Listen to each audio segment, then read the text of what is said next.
ಈಗ ನಾವು CCL match ಆಡಾಗ wicket ಹೋಯ್ತು ಅಂತಂದ್ರೆ ಯಾರು ಎದ್ದು ಹೋಗಿದ್ರ ಸುದೀಪ್ ಅಣ್ಣ ಆಯ್ತು ಆ ವಾಸ್ತು ಚೇಂಜ್ ಮಾಡಿದ ವಿಕೆಟ್ ಅಲ್ಲೇ ಕುಂದ್ರು ಅಲ್ಲಿ ಕುಂದ್ರ 4 ಆಯ್ತು ನಾ ಹೇಳಿಲ್ಲ ಅಂತ.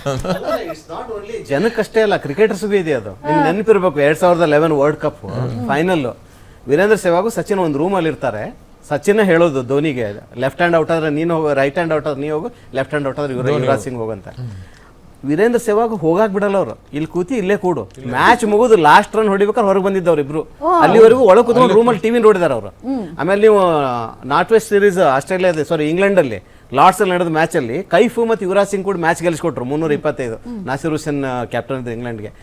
ಲಾರ್ಡ್ಸ್ ಅಲ್ಲಿ ಸ್ಟೇಡಿಯಂ ಅಲ್ಲಿ ಅವತ್ತು ಡ್ರೆಸ್ಸಿಂಗ್ ರೂಮ್ ಅಲ್ಲಿ ಹಿಂಗ್ ಕಾಲ್ ಹಾಕೊಂಡು ಕೂತಿದ್ರು ಸೌರವ್ ಗಂಗೂಲಿ. ಯಾರವರ ಕಾಲ್ ಆದ್ರೆ ನೋವಾಗಿ ಎದುರಾಗ್ಬಿಡುತ್ತೆ. ಮ್ಯಾಚ್ ಮುಗಿಯಮಟನು ಹಿಂಗೆ ಕೂತಿದ್ದ ಮನುಷ್ಯ, ಕಾಲ್ ತೆಗಿಲೇ ಇಲ್ಲ. ನಂತರ ಶರ್ಟ್ ತೆಗೆದು ಸೆಲೆಬ್ರೇಟ್ ಮಾಡಿದ್ದು. ಪ್ಲಿಂಟಾ ಬೆಂಗಳೂರಲ್ಲಿ ಶರ್ಟ್ ತೆಗೆದು. ಇದು ನಾವು 83 ವರ್ಲ್ಡ್ ಕಪ್ ಮ್ಯಾಚ್ ನೋಡುತ್ತೆ, ಆ ಲೈವ್ ಮ್ಯಾಚ್ ಅಂತ ಅವಾಗ ನಾವೆಲ್ಲರೂ ಚಿಕ್ಕವ್ರು ಇದ್ದೀವಿ, ನಾ 2 ವರ್ಷ 3 ವರ್ಷದವ್ರು ಇದ್ದು ನೋಡಿಲ್ಲ. ಆ ಮನೆ ಫಿಲಿಮ್ ನೋಡೋಕೆ ನೋಡ್ತೀವಿ. 46 ಅಂದ್ರೆ 78 ಡಿಸೆಂಬರ್ 27. ಓ 3 ದಿನಕ್ಕೆ ಹೊಸ ಮಾಡಲ್ ಹಾಕಿದ್ರಲ್ಲ. ನಂದು ಹೆಂಗ್ ಕೇಳ್ತ ಸರ್, ನಾನು ಹುಟ್ಟನ ಓಲ್ಡ್ ಮಾಡಿ 3 ದಿನಕ್ಕೆ ಹೊಸ ಮಾಡಲ್ ಹಾಕಿದ್ರ. 27 ಡಿಸೆಂಬರ್ ದೇವ್ರ ಹೆಂಗ್ ಮ್ಯಾಚ್ ನನಗಂತೂ ಈ 29ರಾಗ ಹುಟ್ರ ದೇವ್ರ ಮ್ಯಾಚಿಂಗ್ ಹೆಂಗ್ ಮಾಡ್ಯಾನ ನೋಡ್ರೆ. ನಾನು ಹುಟ್ಟನ ಓಲ್ಡ್ ಮಾಡ್ಲು, ನನ್ನ ಹೆಂಡತಿ 1 ವರ್ಷ ನೀವು ಮಾಡ್ಲು, January 1 ಅವಳು. 83 ಮ್ಯಾಚ್ ನೋಡೋ ಟೈಮ್ನಾಗ ಇಬ್ರು ಒಂದೇ ಸರಿ ಬರ್ತಡೇ ಮಾಡ್ತೀರ?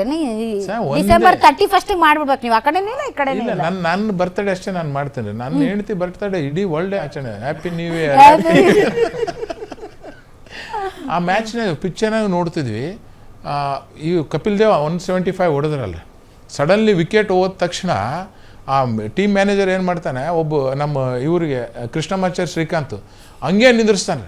ಅವ್ನು ನನಗೆ ರಿಸರ್ಚ್ ಹೋಗ್ಬೇಡ, ನೀವು ಹೋದ್ರೆ ಔಟ್ ಆಗ್ತಾನೆ, ನಿನ್ನಿಷ್ಟ. 175 ಹೊಡೆದ ಮೇಲೆ ವಾಪಸ್ ಬರಾಗ ಬಾತ್ರೂಮ್ಗೆ ಹೋಗ್ತಾರೆ. ಆ ಪಿಕ್ಚರ್ ಅವಾಗಿಂದ ಬಂದದ. ಯಾವಾಗಲೂ ಲೆಫ್ಟ್ ಪ್ಯಾಡ್ ಬದಲು ಕಟ್ತಿದ್ರು. ತಮ್ಮ ಪ್ಯಾಡ್ ಓಪನ್ ಮಾಡಿದ ತಕ್ಷಣ ಲೆಫ್ಟ್ ಪ್ಯಾಡ್ ಫಸ್ಟ್ ಕಟ್ಟೋದು. ಅವು ಡ್ರೆಸ್ಸಿಂಗ್ ಅದು ಬಾಕ್ಸ್ ಅಂದ್ರೆ ರಾಹುಲ್ ದ್ರಾವಿಡ್ದು ಹೇಗಿರ್ಬೇಕಂದ್ರೆ ಹಾಗೆ ಒಂದೊಂದು ಚೇಂಜ್ ಆಗಿರಬಾರ್ದು ಆ ಜಾಗದಲ್ಲಿ. ಬಹಳ ನಂಬಿಕೆಗಳದಾವ. ಇದು ಇಂಡಿಯಾದ್ರಿಗೆ ಅಷ್ಟೇ ಅಲ್ಲ, ವೆಸ್ಟ್ ಇಂಡೀಸ್ದವರು ಇಂಗ್ಲೆಂಡ್ದವರು ಬಹಳ ಮಂದಿ ಫಾಲೋ ಮಾಡ್ತಾರೆ. ಸ್ಟೇಟ್ಮೆಂಟ್ ಕೊಟ್ಟಾರ ಸರ್ ಅಮೀರ್ ಖಾನ್. ಈ 11 ನಲ್ಲಿ ವರ್ಲ್ಡ್ ಕಪ್ ಗೆದ್ದಾಗ ಒಂದು ಟಿ ಶರ್ಟ್ ಹಾಕೊಂಡು ಹೋಗಿದ್ದ. 4 ದಿನ ಟಿ ಶರ್ಟ್ ಹೋಗಿದೇ ಇಲ್ಲ ಅಂತ. ಆ ಮ್ಯಾಚ್ ಆ ಟಿ ಶರ್ಟ್ ಹಾಕಿದಾಗೆಲ್ಲ ಇಂಡಿಯಾ ವಿನ್ ಆಗಿತ್ತಂತ. ಅದೇ ಟಿ ಶರ್ಟ್ ಹಾಕೊಂಡು ಹೋಗಿಲ್ಲಾರ್ದ ಅಮೀರ್ ಖಾನ್. ಅಂದ್ರೆ ಆ ತರ ಫಾಲೋ ಮಾಡ್ತಾರೆ ಎಲ್ಲರೂ ಅಂತ. ನಾವು ಹೆಣ್ತಿಗೆ ಅನ್ನೋದ್ರ ತಪ್ಪೇನಿಲ್ಲ ಅಂತ ಇಷ್ಟೆಲ್ಲ ನಾವು ಪ್ರೂವ್ ಮಾಡಿದ್ವಿ. ಚಿಕ್ಕವರಿದ್ದಾಗ ಮನೆಯಲ್ಲಿ ಟಿವಿ ನೋಡ್ಬೇಕಂದ್ರೆ ಎಲ್ಲಾ ಕೆಲಸ ಮಾಡಿ ಕೂಡ್ತಿದ್ವಿ. 9 ಗಂಟೆಗೆ ಮ್ಯಾಚ್ ಸ್ಟಾರ್ಟ್ ಆಗ್ತಿದೆ, ನಮ್ಗೆ ಯಾರು ಡಿಸ್ಟರ್ಬ್ ಮಾಡಬಾರ್ದು ಅಂತ ರಿಕ್ವೆಸ್ಟ್ ಮಾಡ್ಕೊಂಡು ಸ್ಕೂಲಿಗೆ ಏನಾರ ಬಂಕ್ ಮಾಡಿ ಏನ್ರ. ನಮ್ಮ ತಂದೆ ನೋಡಕ್ ಕೂತ್ರೆ ದೊಡ್ಡ ತ್ರಾಸ ಇರ್ತಿತ್ತು. ಯಾರಾದ್ರೂ ಅಲ್ಲೇ ನಿಲ್ಲು ಇಲ್ಲೇ ಕೂಡುವುದು ಭಾಳ ಹೇಳ್ತಿದ್ರು. ನನ್ನೊಬ್ಬನ್ ಬಿಡ್ತಿದ್ರು ಅವ್ರು ಜಗಳ ಆಡ್ತಾ ನೀವು ಅಂತ. ಮಾಡಿ ಕೂತ್ಕೊಂಡು ಹೆಂಗಾರು ನೋಡ್ತೀವಿ. ಬರೀ ಗಂಡಸ್ರಿಗೆ ಮಾತ್ರನೇ ಈ ಕ್ರೇಜ್ ಇದೆ ಇದು ಕ್ರಿಕೆಟ್. ಹೆಣ್ಮಕ್ಳೆಲ್ಲ ನಾವು ಸೀರಿಯಲ್ ನೋಡ್ಬೇಕು ಹಾಗೆ ಹೀಗೆ. ಬಟ್ ಇವಾಗ ನವ ಡೇಸ್ ಏನಾಗ್ಬಿಟ್ಟಿದೆ ಅಂತಂದ್ರೆ ಹೆಣ್ಮಕ್ಳಿಗೆನೆ ಕ್ರೇಜ್ ಜಾಸ್ತಿ ಆಗ್ಬಿಟ್ಟಿದೆ. ಈ ಅಮ್ಮಂದಿರು ಅಷ್ಟೇ. ಈಗ ಅಮ್ಮನೂ ಇವತ್ತು ಯಾವ ಸೀರಿಯಲ್ ಬೇಡ ಏನು ಬೇಡ, ನನ್ ಫಸ್ಟ್ RCB ಮ್ಯಾಚ್ ನೋಡ್ಬೇಕು ಅಂತ. ಬಟ್ ಆ ಟೈಮ್ ನಲ್ಲಿ ಅಮ್ಮ ಹೇಳೋರು, ನಿನ್ಗೆ ಕ್ರಿಕೆಟ್ ನೋಡ್ಬಿಟ್ರೆ ಏನ್ ಅವನೇ ನಿನ್ ತಂದ್ಕೊಡ್ತಿದ್ನ, ಏನಾಗುತ್ತೆ ಅಂತ ಆ ಡೈಲಾಗ್ ಹೇಳೋರು. ಹೇಳ್ಯಾರಲ್ರಿ ಸರ್ CT ರವಿ ಅವರು. ಅವ್ರಿಗೇನ್ ಭಾವನೆಗಳೇ ಅರ್ಥ ಆಗಲ್ಲೇನ್ರಿ? ಅಲ್ಲ ಪೊಲಿಟಿಕ್ಸ್ ಮಾತಾಡಬಾರ್ದು, ಬಟ್ ಆದ್ರೂ ಒಂಥರ ಏತಿ ಅಂದ್ರೆ ಪ್ರೀತಿ ಅನ್ನೋ ಮನುಷ್ಯ ಅದು. ಅಲ್ಲ ಒಂದ್ ಆಂಗಲ್ದಲ್ಲಿ ಕ್ರಿಕೆಟ್ ಅನ್ನೋದು ಕಮರ್ಷಿಯಲ್ ಆಗಿದೆ, ಕರೆಕ್ಟ್. ಬಟ್ ಅದ್ರ ಜೊತೆ ಸೆಂಟಿಮೆಂಟ್ಸ್ ಕೂಡಿದೆ. ಜನ ಎಂಜಾಯ್ ಮಾಡ್ತಾ ಇದಾರೆ. ಒಂದು ಮೂಮೆಂಟ್ ಇದು, ಜನ ಎಂಜಾಯ್ ಮಾಡ್ಬೇಕು, ಜನರ ಜೊತೆ ಇರ್ಬೇಕಲ್ವಾ. ನೀವು RCB ಅನ್ನೋದು ಒಂದು ಫ್ರಾಂಚೈಸಿನ ಒಪ್ಕೊಳ್ಳೋಣ. ಕರ್ನಾಟಕದ ರಣಜಿ ಟೀಮ್ ಅಲ್ಲ ಅದು, ಅದೊಂದು ಒಬ್ಬರು ಓನರ್ಶಿಪ್ ಟೀಮು. ಆಮೇಲೆ ಅದ್ರಲ್ಲಿ ಕರ್ನಾಟಕ ಪ್ಲೇಯರ್ಸ್ ತುಂಬಾ ಕಡಿಮೆ ಇದ್ದಾರೆ. ಬಟ್ ಅದ್ರ ಜೊತೆ ಒಂದು ಎಮೋಷನಲ್ ಬಾಂಡಿಂಗ್ ಇದೆ. ಒಂದು ಜನ ಅದ್ರ ಫಾಲೋ ಮಾಡ್ತಾ ಇದ್ರೆ it should be celebrated. Celebration ಅನ್ನೋದು ಮೈಗೂಡ್ಸ್ಕೊಳ್ಬೇಕು ಅನ್ಸುತ್ತೆ. ಅವರು ಅದ್ರ ಜೊತೆಗೆ ಅದ್ರ ತಮ್ದೇನೋ ಪಬ್ಲಿಸಿಟಿ ಸ್ಟಂಟ್ ಮಾಡಿದಾರೆ ಅಂತ ಅನ್ಸುತ್ತೆ. ಬಿಜೆಪಿ ಹೇಳ್ಬೇಕು. ಅಲ್ಲ ಎಲ್ಲಾರು ಒಂದು ಹೇಳಿದಾಗ ನಾನು ಇನ್ನೊಂದು ಹೇಳಿದಾಗ, ಇವಾಗ ಎಲ್ಲಾರ ಜೊತೆ ನಾನು ಒಂದು ಹೇಳಿದಾಗ ಅದೇನ್ ದೊಡ್ಡ ವಿಷಯ ಆಗಲ್ಲ.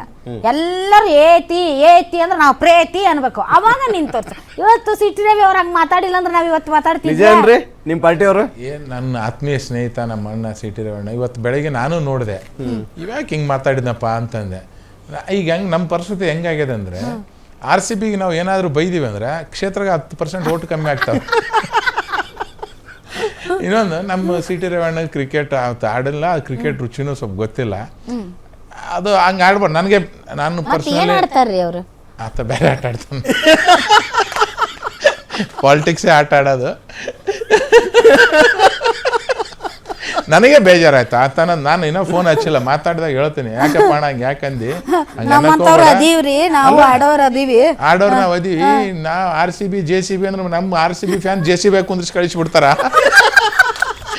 ಬೇಡ ಬೇಡ, ಯಾಕಂದ್ರೆ ನಮ್ಮ ಲೀಡ್ರ್ ಪ್ರಹ್ಲಾದ್ ಜೋಶಿ ಸರ್ ಅವರು ವಿಶ್ ಮಾಡಿದ್ರು. ನೀವು ಇನ್ನೂ ಗೊತ್ತಿಲ್ಲ ಸರ್, ಯಡಿಯೂರಪ್ಪ ಸಾಹೇಬ್ರು ಚಾನಲ್ ಚೇಂಜ್ ಮಾಡ್ಲಾರ್ದ ನೋಡ್ತಾರೆ. ಅಡ್ವರ್ಟೈಸ್ ಬಂದ್ರು ಚಾನಲ್ ಚೇಂಜ್ ಮಾಡಂಗಿಲ್ಲ. ಈಗ ಮೊಮ್ಮಗನ ಲಗ್ನ ಅದ, ಈಗ 7-8 ಕಾರ್ಡ್ ಕೊಡಕ್ ನೀವು ಬಂದ್ರು ಇವತ್ತು ಯಾರು ಬರಬೇಡ ಅಂತ ಹೇಳ್ತಾನೆ. ಯಾರು ಅಷ್ಟು ನೋಡ್ತಾರೆ. ಬಹಳ ಜನ ಪೊಲಿಟಿಷಿಯನ್ಸ್ ಕ್ರಿಕೆಟ್ ಇದು ನೋಡ್ತಾರೆ. ನಮ್ಮ ರವಿ ಅಣ್ಣ ಯಾಕೋ ಸ್ವಲ್ಪ ಯಾಕೆ ಇವತ್ತು ನಮ್ಮ ಅಣ್ಣಗೆ